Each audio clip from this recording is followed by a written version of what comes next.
बॉलीवुड इस समय अपने सबसे बुरे दौर से गुजर रहा है। अक्षय कुमार हो, अजय देवगन हो या फिर कोई भी खान सितारा, सबकी नैया डूब चुकी है। सबकी फिल्में पिटी पड़ी हुई हैं और पेटी में बंद हैं। इन सितारों ने 2024 में कई बड़ी फ्लॉप फिल्में दी थी और 2025 में भी इनकी कोई ब्लॉकबस्टर मूवी देखने को नहीं मिली।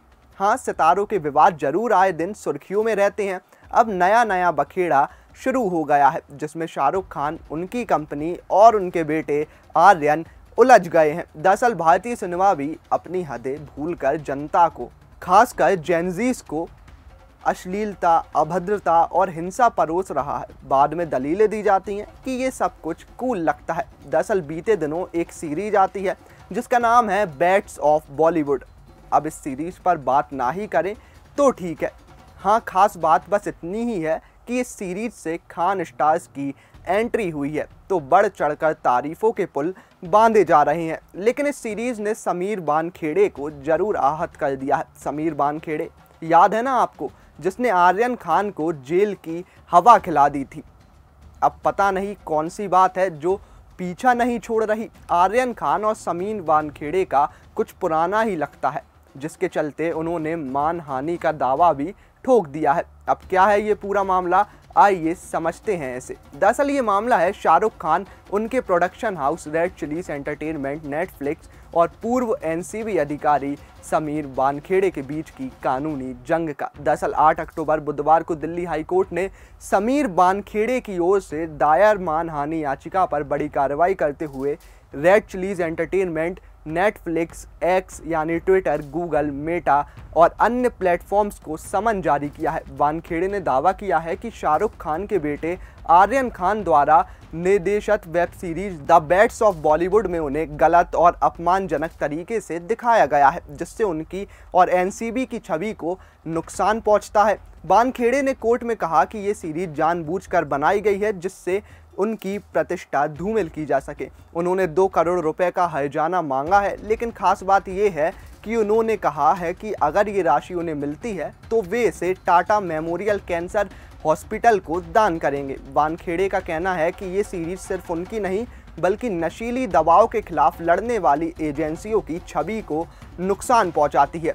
इससे जनता का कानून पर भरोसा उठता है और उनका भरोसा कम हो जाता है। आपको बता दें कि दिल्ली हाई कोर्ट ने अब रेड चिलीज, नेटफ्लिक्स और अन्य सभी पक्षों को 7 दिन के अंदर जवाब दाखिल करने का निर्देश दिया है। अदालत ने सभी प्रतिवादियों को याचिका की एक प्रति देने को भी कहा है, जिसके चलते ही इस केस की अगली सुनवाई 30 अक्टूबर को तय की गई है। वानखेड़े की ओर से वरिष्ठ अधिवक्ता संदीप सेठी पेश हुए, जिन्होंने बताया कि वानखेड़े का मामला पूरी तरह से दिल्ली हाई कोर्ट के अधिकार क्षेत्र में आता है। उन्होंने ये भी कहा कि शिकायत में कुछ संशोधन के लिए एक आवेदन दायर किया गया है। सुनवाई के दौरान समीर वानखेड़े ने कहा कि वेब सीरीज आने के बाद उन्हें, उनकी पत्नी और उनकी बहन को सोशल मीडिया पर ट्रोल किया गया और इन पोस्ट में बेहद आपत्तिजनक बातें लिखी गईं। इसके अलावा उन्होंने बताया कि ये बेहद दुखद है कि एक सरकारी अधिकारी को इस तरह से बदनाम किया जा रहा है, जबकि कोर्ट में अभी भी कई मामले लंबित हैं।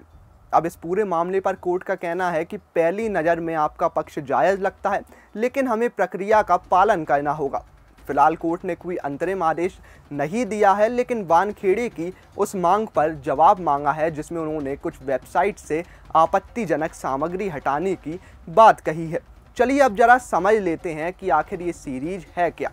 दरअसल द बैट्स ऑफ बॉलीवुड एक वेब सीरीज है जो हाल ही में नेटफ्लिक्स पर रिलीज हुई है। इसका निर्देशन आर्यन खान ने किया है और इसमें कथित तौर पर एक ऐसा किरदार दिखाया गया है जो बिल्कुल समीर वानखेड़े जैसा दिखता है।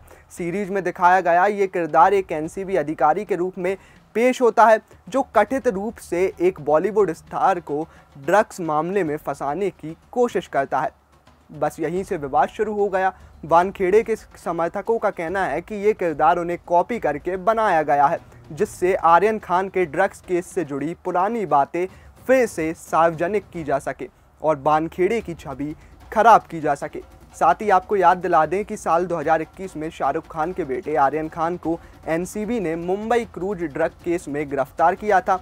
उस समय एनसीबी की टीम का नेतृत्व समीर वानखेड़े कर रहे थे। इस गिरफ्तारी ने पूरे देश में तूफान मचा दिया था। बाद में आर्यन खान को जमानत मिली और केस में उन्हें क्लीन चिट भी दी गई।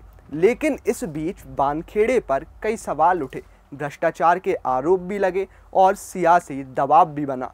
और अब जब आर्यन खान ने अपनी पहली वेब सीरीज़ बनाई और उसमें वानखेड़े जैसे दिखने वाले किरदार को दिखाया गया तो मामला फिर से कानूनी मोड़ ले चुका है।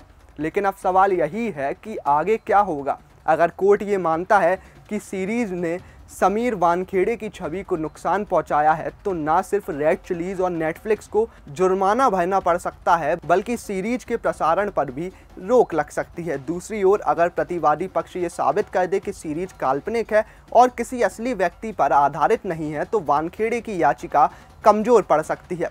फिलहाल दिल्ली हाईकोर्ट ने सभी पक्षों से 7 दिनों में जवाब मांगा है और अगली सुनवाई 30 अक्टूबर को होगी। अब आपको इस पर क्या लगता है? क्या समीर वानखेड़े ने सही किया?